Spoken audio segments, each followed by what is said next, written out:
Adam Christ from MyMMAnews.com, and I am being joined by my man Isaac Glendening. He is taking Oh, on Lumison Jean at Gut Check Championship Series. It's going down just a couple days Saturday, September 24th in Hockessin, Delaware, with the live pay-per-view feed, might I add, brought to you via Fight Club Live TV. That's FCLTV.com. First and foremost, I feel like we're seeing a lot of each other these days. Isaac, I mean, it's every yeah, other weekend, it seems. So I saw you yeah. the other day, but how are you, my friend?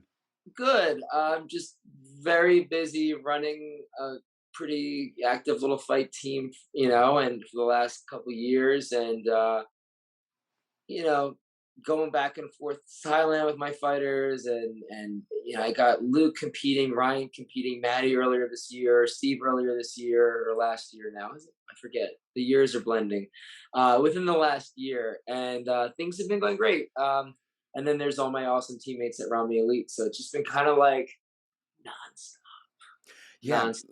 you've been a busy man, like I said, and Yeah, I mean, now it's your time to take the center stage, right? You've been there for your guys, and now it's your yeah. time. So, with that said, I mean, you've been out of the ring for quite some time. So, how does it feel to finally get back, first and foremost? Well, I was. It's funny. Everyone, some people are like, "Oh, you work at Rust, ring rust, and all this shit." And I had a few false starts in the last 5 years. I had the same opponent on Friday night fights pull out of me 2 months in a row. If I ever see that man, I'll probably beat the life out of him. Literally, I'm like driving to Wayne's and I find that kind of shit Oh, 2 times, same person. And then I took a hit, and my fight team that I was building at the time, with my old camp, and then my own students and fighters were building up and taking. I had a couple national champions, and that I trained for only like a year and a half. Yeah, it was pretty sick. So I was like, well, maybe I'm just a better coach than a fighter, and my record shows it. I'm definitely a better coach than a fighter in terms of getting the goal. But in general, I had gone to Thailand a few times, and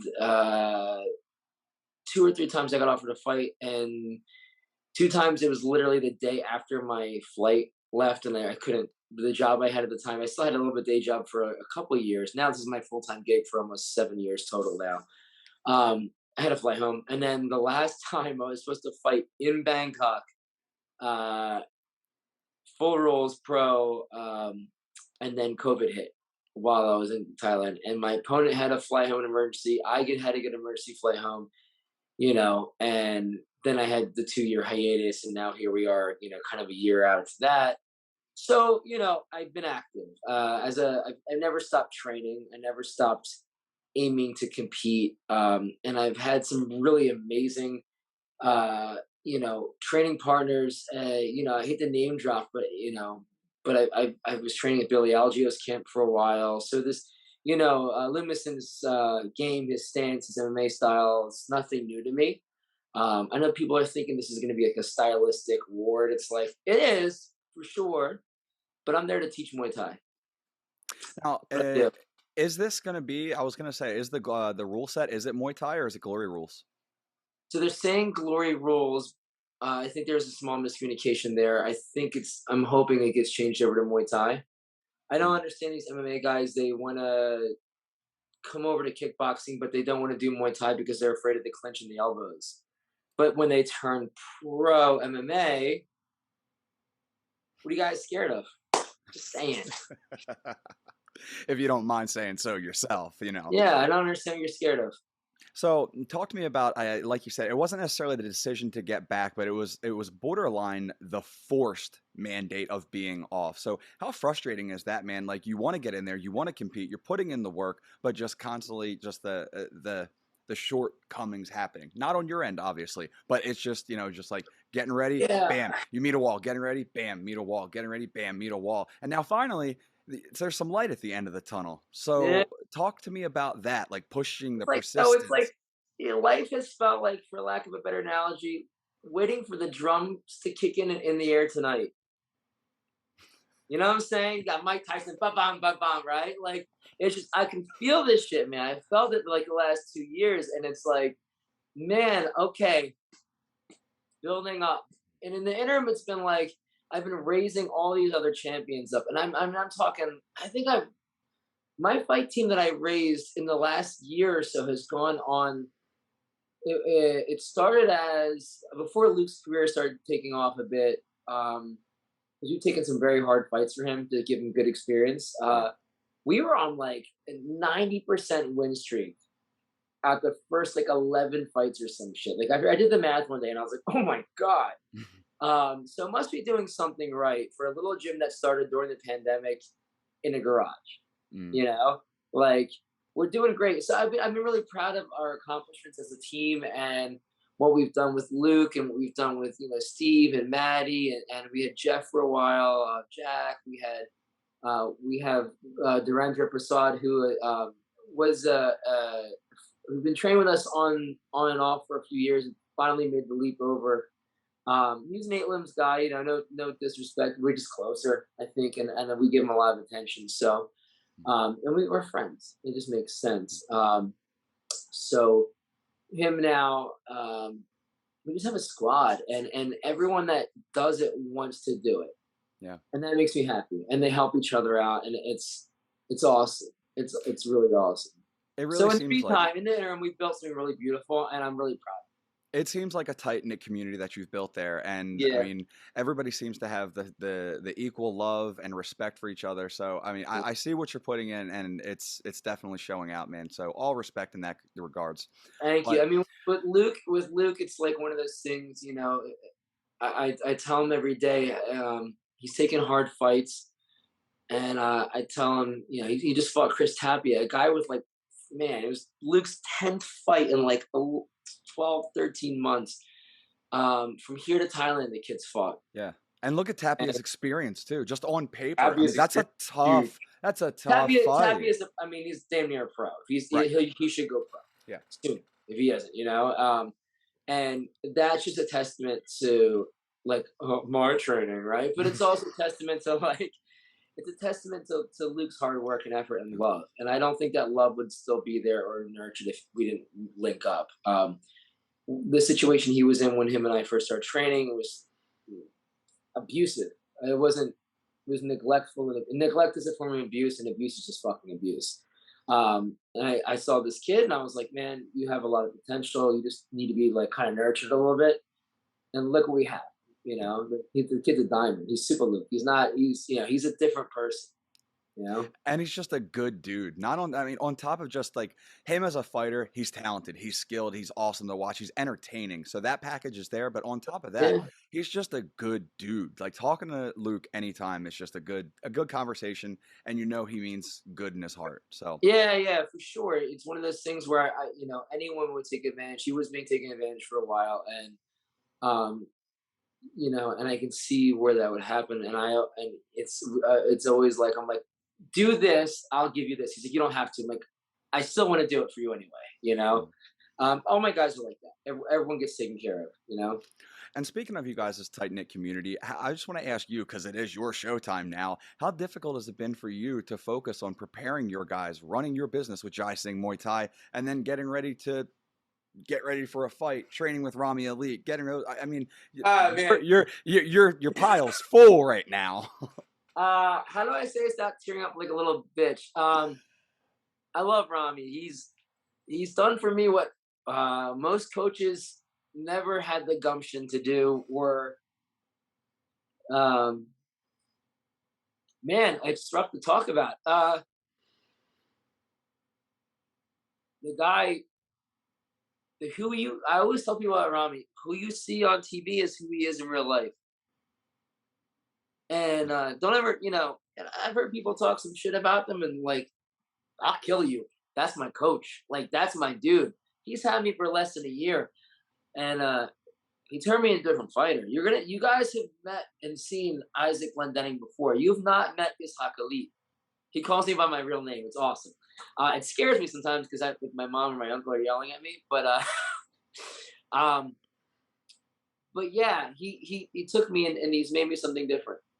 I don't fight the way I used to fight. I was joking. I hope this guy is studying my tape. There's a lot of tape. I fought a lot. I've done a lot. There's a lot out there. I hope I hope they study my tape, because if they think they're meeting that fighter, it's not their funeral, I guess you could say, right? But it's not. come off the sport. But it ain't gonna be an easy day, you Right. know. And we're fortunate, but Rami's a good mentor. He helps. You know, he knows. He knows. He plays. He amongst me a little bit too. Yeah, I didn't know who my opponent was for a while. And then when they changed over, I didn't know either. I only found out when the poster came out, really.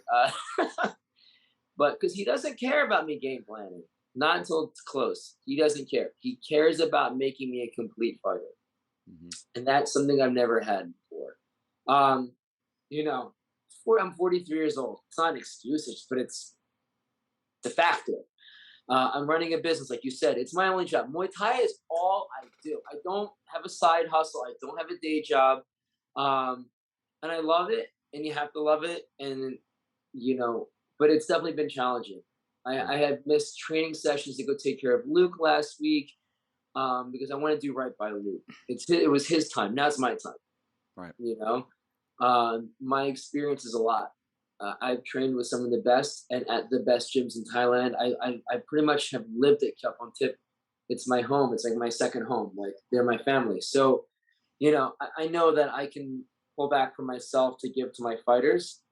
Um, but Rami has been the deciding factor. Rami has been the one to really motivate me and keep me. He's kept me honest, and he's trained me very hard, and he's honest. You know, I've had some of the best coaches in America before, and you know, I was a Cool Hearts Muay Thai fighter. If you know shit about shit with Muay Thai, you know that's no joke. You know we go hard. We don't fight anyone, anytime, anywhere. My record shows it. I fought guys I didn't even know who the hell I was fighting that were fucking WKA, IKF, whatever champion or whatever, and I'm fighting them on 3 weeks' notice on Friday night fights. Who are you fighting in the ring, Isaac? Who am I fighting in the ring, coach? The other guy in the ring, not the ref. That's as much as I got. So I'm fine with that. But Rami loves us, man. He cares about us. He gives a shit. He does more for his fighters than most coaches. And he's so much like me that my fiance finally, you know, she hadn't come to see me train there. She came in and she's like, "Oh Jesus!" It's like watching. It's kind of like a nicer version, but a meaner version at the same time of you training you. And I was like, "That's what I need," you know.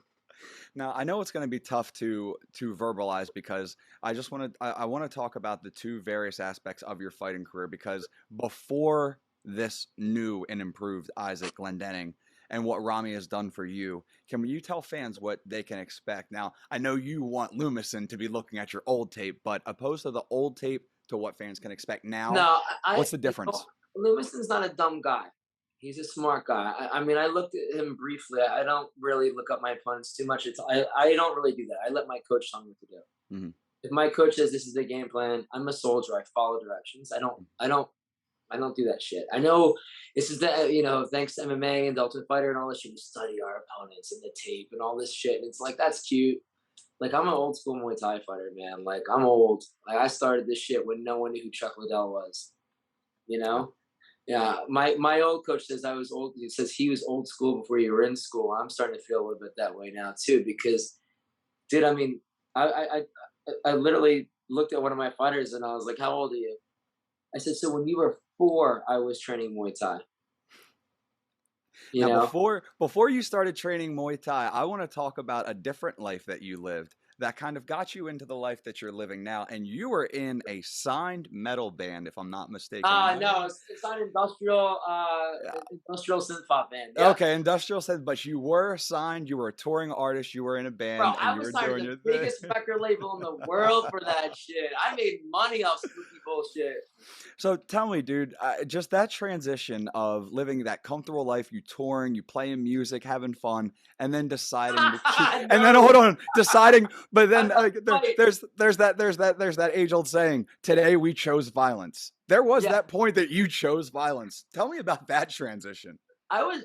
Yeah, the story like it's gotten out there a bit. I was 300 pounds at one point. I was like suicidal, man. I was doing a lot of stupid shit, and I was in a pretty happy marriage, but I had some demons, you know, and the music helped until it didn't help.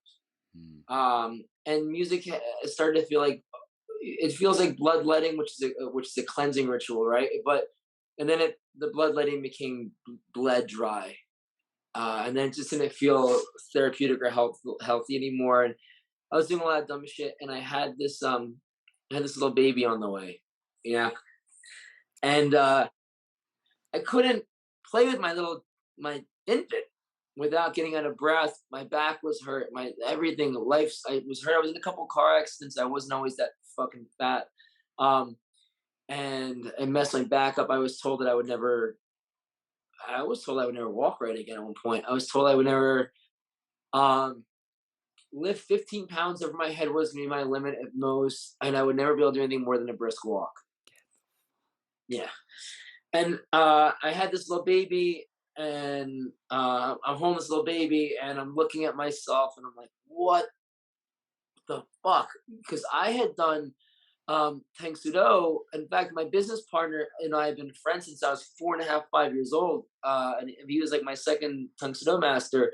Um, and most of my life, and it kept me in shape, kept me out of trouble. I didn't do drugs as a kid. I didn't knock up any girls, the usual typical suburban shit, rob anyone. It kept me clean and safe and strong. And I said, I need to get back to martial arts. And so I didn't care how much it hurt me, and it hurt. It really, I mean, there were months where I couldn't walk from injuries from martial arts getting back into. I remember there was one point where I lived on the floor of my house, my 2-story house in Fishtown back in the day when it was before it was nice, and I couldn't go to the bathroom. I had to crawl to the bathroom. My friends would come over and take care of me from injuries from martial arts or from this car accident, and I just sucked it up and I worked through it. So I was winning big, and I was cross training Muay Thai back then a little bit, and I was preparing for karate tournaments.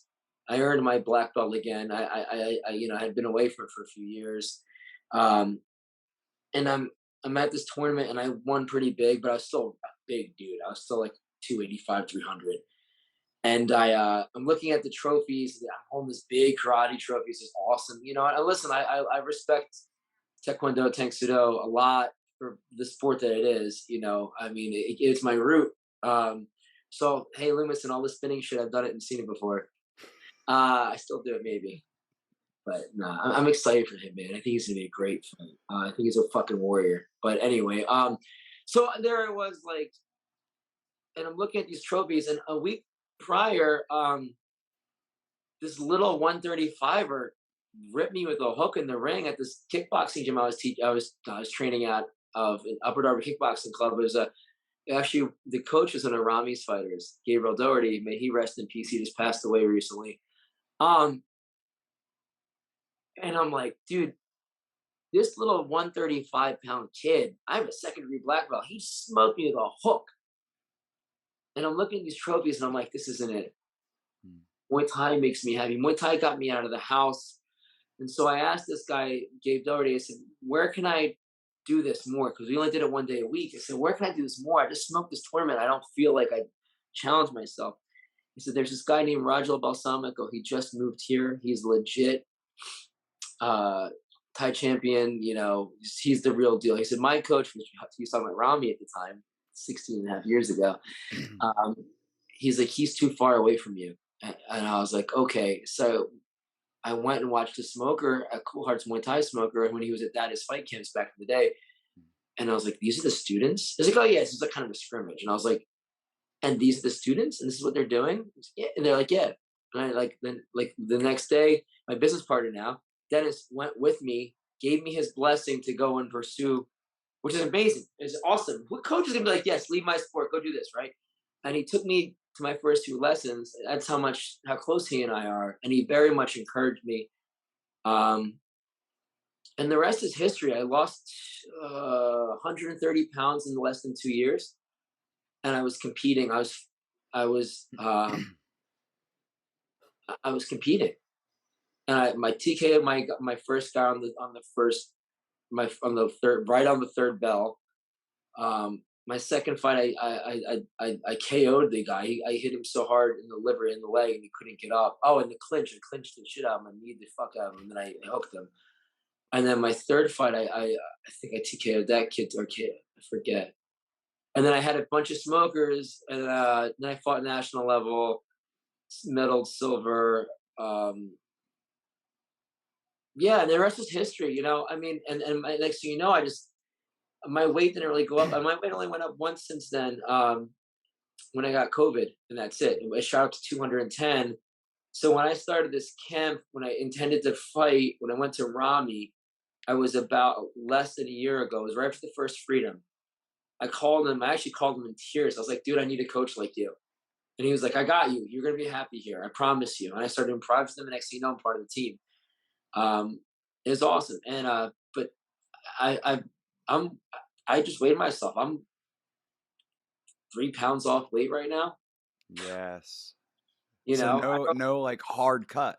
no hard cut. I don't believe in that. And part of that, to be honest, is to be fair, is I know that Lumison walks around close to 159, Mhm. and I just wanted to be as I want to be as fair as possible. The man stepped up on less than 3 weeks' notice to go against me. Say what you want about my record. I'm a fucking G. Like, I'm old school. Like, look me up. So I get it. I know who I am. I know there's no ego attached to it. But look who I train with. I train at the best gym in America. I train with Jelani. Did you watch that fight? I train with Kevin. Did you watch that fight? I train with Malik. Did you watch that fight? These are the guys I train with every day. They inspire me and they make me better. Yeah. You know, I want so to that's where add. I am. No, no, I'm sorry. I was going to add on to that because one, Rami is making leaps and bounds for you. It sounds like as far as your career and your training goes. But I want to get back to your relationship with your guy Dennis, and you almost having his blessing to branch off, and then but still having that camaraderie to build something in Jai Singh Muay Thai together. How special has that been for you as far as Awesome. relationships and I mean So I peership, got fired, man. I got everything? I got fired from. I was at a combat sports gym out in Newtown Square. you know, uh, uh, the guy that runs the half of the guy that who's in charge of the Muay Thai program, good dude, But they want to do this project system, this like armband system. That's just like antithetical to what I believe, and I kind of but it just wasn't working out. And he let me go, and literally like Dennis and I have been talking about doing this UFAS, United Fighting Arts System, for well over a decade, and I almost begged for my job, to be honest. I was like, what am I going to do? Like, I was about to move out to Newtown Square. My fiance and I, like, we have 3 kids amongst us. Like, it was going to really screw my life up. My parents are both really sick. Like, both my parents are severely fucking handicapped. So it's like, oh my God, what am I going to do? I got to take care of, And before I left the parking lot, I called Dennis and I was like, it's time. I told him what happened because he's been in similar situations too, where these places wanted him to teach his traditional Tang Sudo, which we had the same master, Young Hyuk Kwan from Korea. If you guys know shit about shit, Young Hyuk Kwan was a fucking legend in the 80s. Man beat the life out of you. You would get locked up 3 times. You want to talk about Cobra Kai, you ain't seen shit. That's where we come from. But he had taught at other people's facilities or gyms, and the same shit. Like they wanted to change the way he taught it, dilute what we valued, our core values. And as soon as I told him that, he was like, "Fuck it, let's do it." So before I left the parking lot, I had a place. And within 18 hours, I had keys. Within 24 hours, I had our shrine up. I had pads in there. Within 36 hours, I had gone into my savings and got everything I needed. And the rest is history. It's like, what a great fuck you to the world, Like, all right, dog. Like, nothing against that gym. Like, really, I love him. You might have seen the owner win really awesomely this past weekend, and he's a good dude. Nothing about that, but it's just like I teach my Muay Thai. Hmm. You Understandable. Now, I want to talk about you splitting your time with obviously your guys and your home base with Romney Elite and how that's, I mean, helped overall the dichotomy of both of those gyms because you know how you structure your business and your gym and how you guys compete as far as Jai Singh Muay Thai goes. And then you have to go under the tutelage of Rami. So having the dichotomy of both of those, what has it done to amplify your training as far as fighting? Rami's Rami and my original coach um, are a lot alike and a lot different. my old coach being Rajal Balsamico. Look him up. He's pretty legit. You know, uh, it's old school Muay Thai. It was to make that transition for me was not very hard. Rami is more of the kind of ethic of a karate instructor too, because he has a Tang Sudo Taekwondo background as well. He teaches it there. So once I that locked in, it was easy for me to fall in line, and I grew up with that, so it's fine. And he's Middle Eastern Arabic like my family, so that right there, it's a marriage made in heaven for me. It's easy. Yeah. Um, but splitting time has been challenging for sure. I do privates with Rami a couple, maybe one morning a week, and then I'll take class. So I'll get 3 hours in while I'm there. I'll get there before he gets there. I'll run 4 or 5 miles, like 3 to 5 miles actually, and then I'll warm up and he'll train me for an hour, and then I'll take his class or I'll train with Jelani or whatever in that time in the class, or or sometimes Jelani teaches class too. But then my day goes nuts because then I drive an hour home because I don't live close. I live in almost an hour in traffic from Rami's. Um, I'll drive an hour down home and I'll teach from 1 o'clock all the way to 9 o'clock at night with very little break. And if I How have a break, I run. If I have a break, I hold pads. Yeah, for my fighters. Now that is an inspirational life for a 43 young Yeah, man to live. yeah. I know, I mean that because I mean, let's just face it. I mean, it's we're no spring chickens as far as that's concerned in the game. I mean, it's not like 20s, 18 years old just getting into the game. And then also, let's face it, how many 40-year-olds are putting that much hard work into their every day and trying to better themselves? It How doesn't many happen, how many 40-year-olds have a resting heart rate of 47 beats a minute? right? So It you're only doing doubles. something right. Yeah, it's just is it challenging? Yeah. Like I have 12, 13-hour days. Mhm. Does it suck sometimes? I'm not gonna lie. Is it hard? Yeah, it's hard. It's like there are some days where I tell my fighters this all the time, and we all have that little bitch in us. Um, and we gotta tuck that little. It's like I think of this like little like it's like Elf on the Shelf. I picture this like little bitch in my mind on this shelf, just like ready to jump off the ledge. Sometimes he's like, "Oh man, it's too much. Oh man, I just trained so much. I gotta teach all day." And I gotta tuck the little bitch down. I think we all got the little bitch in us. And as long as we can identify it and we know what that little bitch is trying to do, he's not scared. He's trying to protect you. He doesn't want you to get hurt. But experience has told me I'm not gonna get hurt. So I talk the little bitch down. And he doesn't talk anymore. He doesn't talk that much. He speaks up once in a while. I talk him down, and sometimes I slap him the fuck down. but you know, but he's there. But that's the challenge. It's like it's the people in my life that are like like my mom. Oh, beta, you work too hard. Oh, my mom's like very very Pakistani Indian, very in my life, and she's just that's actually one thing I got props from my coach about. His mom was always around the gym. He's very much to me. His mama's boy. It's good, Mhm. but you have these people in your life, and then you have your clients, and all this. The only thing that can be really a challenge sometimes is being so motivational for other people and encouraging, and trying to find who needs to be encouraged and who needs tough love and who needs to be ignored so they can kind of work harder.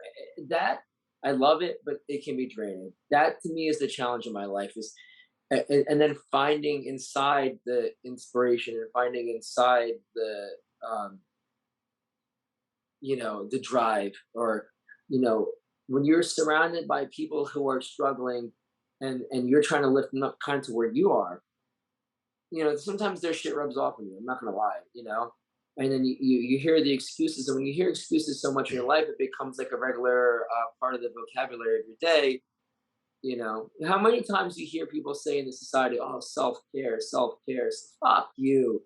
People use self-care to get out of the things that they should be doing, and we Uh, we celebrate mediocrity in the name of self-care. I was gonna say, adding on to that, people people will talk about self care, but one thing I've seen less and less and less and less talked about is accountability. People don't like to be held accountable for what they want to commit to, what they say they're gonna do, what they want to do. But then when the shit gets going tough, Well, it's just too tough. It's not meant to be. Well, Be the man you say you are. I tell this man to people all the time. Be the person that you, and even if you're not, find the ideal, define yourself. It's like a mission statement for a company, right? mhm, I've been doing this a lot as you're branding Jising. Like what is the mission statement? What is the purpose of Jising Muay Thai? What is your why? Why are you here? Why the fuck did you get up this morning? Why are you fucking up 6 o'clock, 7 o'clock, 8 o'clock on a Friday night training? Why are you here? Why are you spending your Saturday getting the shit beat out of you by by 20-year-old kids that are champions 3 times the fight? Why? Remember your why. I tell you guys, remember your why, and then shut the fuck up and go do the thing you got to do. And absolutely. that's the tough love, man. And that's one thing that my old coach has tough love like tattooed across his knuckles. And you know, my old coach is uh he's an infamous character. He's famous, but he's infamous too in the Muay Thai community. And he's kind of taking a back seat. Doesn't train people on the prominent levels anymore as much. I don't think he does at least. We still talk once in a while, but he had a very tough love mentality, and that's what I needed at the time. That's what I needed. That's what Fat Kid Isaac needed. Fat Kid Isaac didn't need. Oh, it's okay, baby. You okay? You can't skip rope. Fat Kid Isaac needed. I'm not paying attention to you because you're not working hard. You want my attention? Fucking work hard. Earn my attention. Fat Kid Isaac, and I think a lot of people, that they need that. They need that. Like every day you go, I went into that gym was a test. Every day. Mm. Every day. A test of my heart, test of my brain. Every day. And and you know, unfortunately, every day kind of felt like a trial by fire. And as a coach now, it's like, what do I want to do with that? Do I want to make every day a trial by fire? Is that going to help people? I look back. Okay, where could things have been to still propel me without breaking me the fuck down? Because not everyone's me. Not everyone, not everyone's a first generation Pakistani who was told like you fight or flight. Like there is nothing in between. Like when your parents come to this country, you speak two languages growing up, and you live in two worlds and two cultures, and you have fucking uncles working 20-hour shifts during Ramadan, owning businesses, mini markets, um, and they're fasting and they work hard. There is no self care excuse. You fucking earn for your family. Mhm. When you graduate high school, okay, what kind of doctor or engineer are you gonna be? There's no, take the time, find yourself for a year. It's like you bum, get the fuck to school. Not everyone's like that. So the hard thing for me is like, okay, how can we appeal to American culture? How can we appeal to American culture and build people? So it's a matter. I think we've gone off topic, but it's like a matter of forging. My job is to forge people, and I'm not gonna lie. I hit some bumps. There's some people that don't like me out there. I'm sure, like anyone else, right? And there's been some trial and error, and there's been a bunch of error in my career as a coach, for Mhm. sure. I had some good examples, and I had a really bad example, and there was a coach in between that I don't want to talk about. But you know, it's like the easier analogy is it's like raising my son. I look at my upbringing, and I look at all the good things my dad did, hard work ethic. I might get my work ethic from my dad and my mom. A lot of tough love, and just kicking it to me real. And I look at the things my dad did that weren't helpful, beating the shit Mhm. out of me, fucking abusive, saying stupid shit all the time, whatever, right? Yeah. So, and I try to take the best things for my son and bring them to the foreground and wean out the bad shit. And that's like what I'm doing to my students now, and that's how I think the gym is becoming successful. It's like, I had to yell at Luke tonight actually. Hey, he's helping Ryan get ready because Ryan Prasad is fighting the same night as Mhm. me, Mhm. and so he's kind of Luke's charge. And I said, dude, he's not your boy right now, and you kind of can't be mean to him or condescending to him. I know how I can be too. Don't do that shit. Like he doesn't understand. I get it. And Luke was like, at least Luke being fucking awesome. Luke, he's like, yep, and apologized immediately and took care of Ryan. That's kind of where we're coming from. Like that's how I function. That's how Jai Singh functions. And dude, I yell at my students. You were asking about the Rami thing and the connection and all that.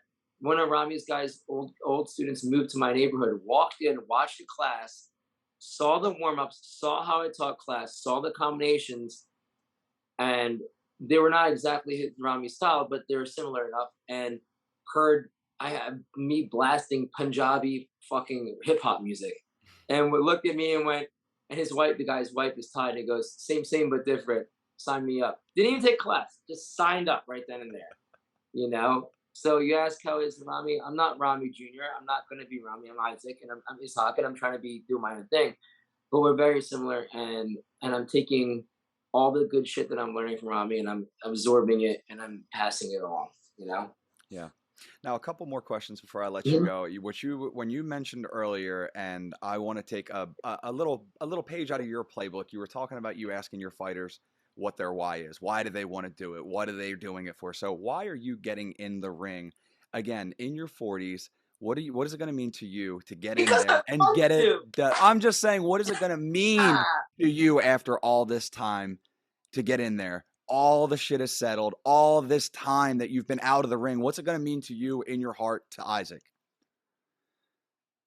it's a long time coming, dude. Hmm. It's a long time coming. I had a good career for, if you can call it a career, for a while.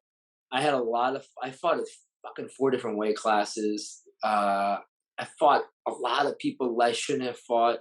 A little mismanagement. I fought the last minute. I mean, I fought as much as I possibly can. It's not my record that people should be impressed by. It's the amount of fights, who the fuck I fought, and how far I came. Right? Like there are old people from Dallas fight camps that see me. I was the worst pad holder you'd ever seen, man. They're like, dude, you are the worst. You fucking hold pads beautifully. They're like, I'm a man. I know my strength. I'm a good fucking pad holder.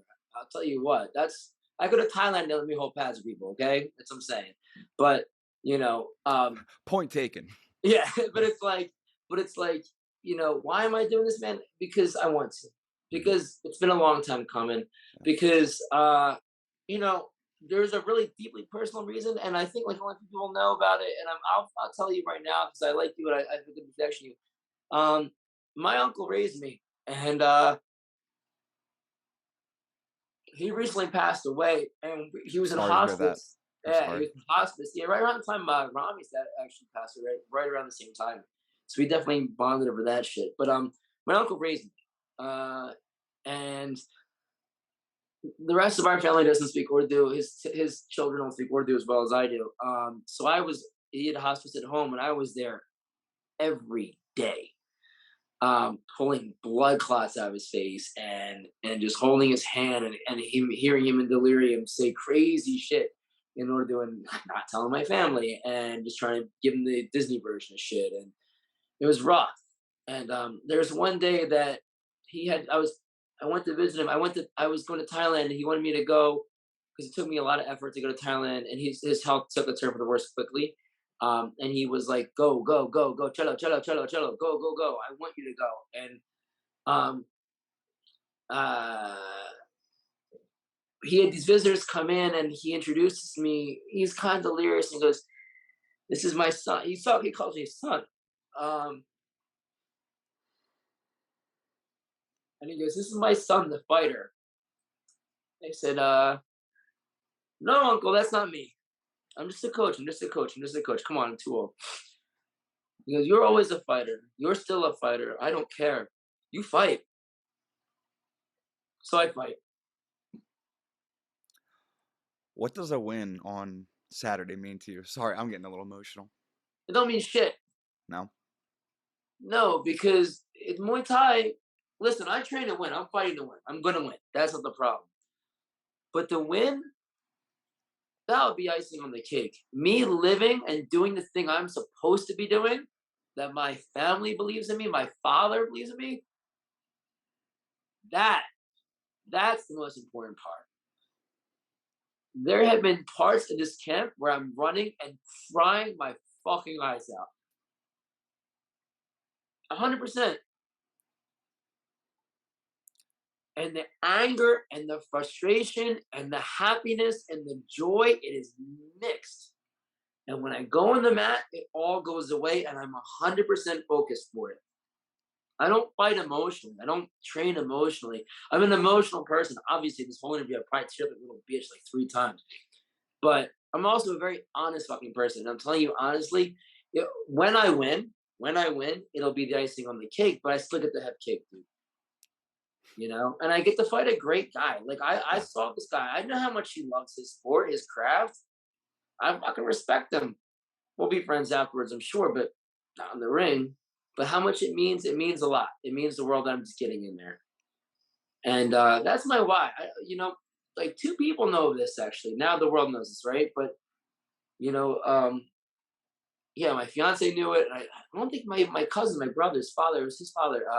He even knows it. But that's the reason. Like that was the final fucking like, let's do this shit, you know. And my uncle passed away. Luke and I went to Thailand for 5 weeks. The moment our plane hit the fucking ground in Phuket, we had to quarantine too for 7 days, right? Mhm. The moment the plane hit the ground, my phone blows up and I said, Luke, this is my uncle, he's dead. Bing, your uncle's dead. Oh my God. And the worst part is I'm gone for 5 weeks. I tried to look into flights going home. I couldn't. I had to quarantine the whole deal, right? So um, I had to push that aside. So again, like as emotional as I can be, I'm also a professional. I'm a professional fucking murderer, man. That's what I do. So 5 weeks, I put it aside as much as I could, and I trained my ass off hard. I got Luke a stadium fight before we even got there, and I was like, "You're fighting on Friday." He's like, "I am," and the crew there was like, "You are," and he fought the 5 round stadium fight Rawai banger, the last fight of the night, and killed it.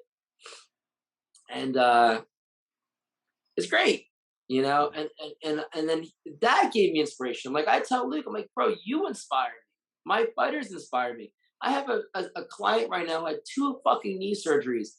She just had the last one like a month ago, and she's still trying to do Muay Thai. That's Mm. my inspiration. That's my why. Yeah. My students, S- my family, my uncle, everything. And then, I came back from Thailand and I said to Rami and I were talking, and he's like, let's do it. My uncle passed away as the final nail. Rami and I had a conversation. When I got back, it was like, let's do it. And then my weight was an issue. I lost over 30 pounds in the last 3 months. mm. In March, I was 210. 3 months ago, I was 196. 3 to 4 months ago, I was 196. And as of today, by the grace of God, I'm about 163 at the most. I just weighed myself after training. I was 159. Um, and I'm hydrated. I'm like, yeah. Um, yeah. So Saturday, I'm going to do the thing. Now, if I can ask you for a bold prediction, do you want to give me one? Fireworks. You are going to see fireworks. You're going to see my beautiful Muay Thai. My, my, my coach, my first coach, Rajal, would tell me, he would never tell me much good shit until I was like, I needed to really hear it, right? I'd be like, why didn't you tell me this in fight camp? Oh, Jesus Christ, I wanted to like jump off a bridge 3 weeks ago. And and he would tell me something, and I tell my fighters every day, Son Muay, teach Muay Thai. Teach this person Muay Thai. So I'm coming to teach you Muay Thai. I love it.